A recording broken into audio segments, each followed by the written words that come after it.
מנהל של המסמכים בכל הארץ, בהולנד. וואו. והוא היה איש גדול מאוד. היה גדול מאוד. היה לו קצת בעיות עם הזין שלו, אבל הוא מת. והשאיר את המכונית הזאת. השאיר את והוא המכונית. כתב למה הוא במסמכים משאיר את שלו המכונית? שהמכונית מורשת לי. המכונית הזאת היא לך. למה דווקא לך? בשביל זה באתי להולנד, בשביל לקחת את המכונית. אבל מה אתה מבין במכוניות? אני מבין, בטח, יש פה מסמכים טובים. קראו לו משה. מי שקוראים לו משה, תדעי לך, יש לו מסמכים טובים. אני מכירה את הסיפורים האלה. טוב, תראי. סליחה, יש פה. תראי, עכשיו אני מת לזיון, אחרת אני לא יכול לחשוב. אני רוצה להזדהן איתך. עכשיו? פה? אבל אני לא מכירה אותך.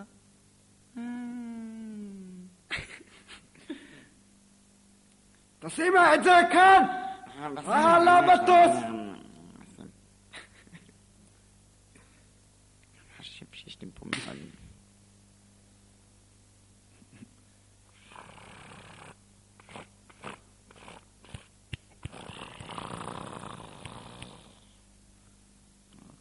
משה.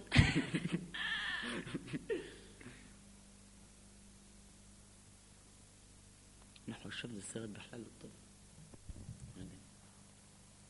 אני באתי לפה לתפוס את משה השחור. משה השחור הוא מאוד מאוד מסוכן. אני רואה אותו עולה למטוס. אני חושב לתפוס אותו. תסתכל משקפת. משה השחור, כן. משה, תענה. משה, אם שומע. סימון! אני חושב... אתה לא צריך לצעוק ככה, למה אני שומע?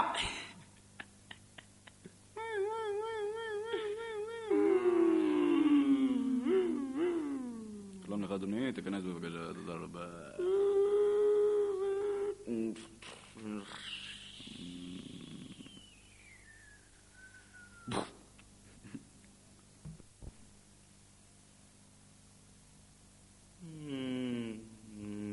איפה המסמכים?